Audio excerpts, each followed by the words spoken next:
सपनों का सच। किसी छोटे से गांव में एक लड़का रहता था जिसका नाम अंश था। वह एक गरीब किसान परिवार से था।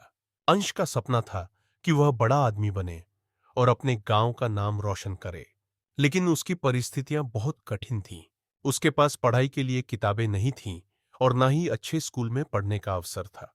फिर भी उसने हार नहीं मानी और अपनी कड़ी मेहनत से दिन रात पढ़ाई करने की ठानी। अंश के पास एक पुरानी किताब थी जिसमें उसे जीवन के कुछ मूल्यवान सबक मिले थे।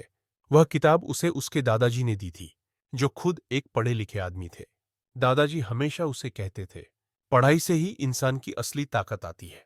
अगर तुम मेहनत करो तो कोई भी लक्ष्य असंभव नहीं है। अंश ने उसी किताब को बार बार पढ़ा और उसकी मदद से अपनी पढ़ाई में सुधार किया। वह कड़ी मेहनत करता, कभी भी आलस्य या थकान नहीं महसूस करता।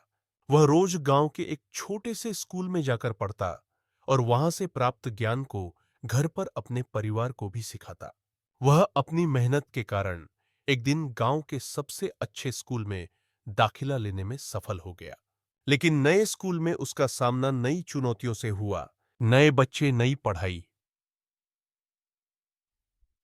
और नया माहौल उसे बहुत डराता था। लेकिन अंश ने खुद को यह समझाया कि किसी भी चुनौती से डरना नहीं चाहिए, बल्कि उसे पार करने के लिए और अधिक मेहनत करनी चाहिए। समय बीतता गया और अंश का जीवन धीरे धीरे बदलने लगा। वह न केवल पढ़ाई में अव्वल था, बल्कि खेलकूद और समाज सेवा में भी भाग लेता। उसका सपना धीरे धीरे हकीकत में बदलने लगा। एक दिन उसकी मेहनत का परिणाम सामने आया।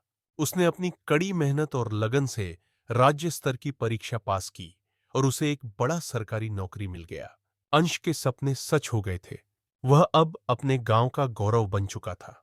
अब वह उसी गांव के बच्चों को शिक्षा देने का काम करता था, ताकि वे भी जीवन में कुछ बड़ा हासिल कर सकें। अंश की कहानी यह सिखाती है कि अगर किसी इंसान में कड़ी मेहनत और सही दिशा में प्रयास करने की ताकत हो, तो कोई भी सपना सच हो सकता है।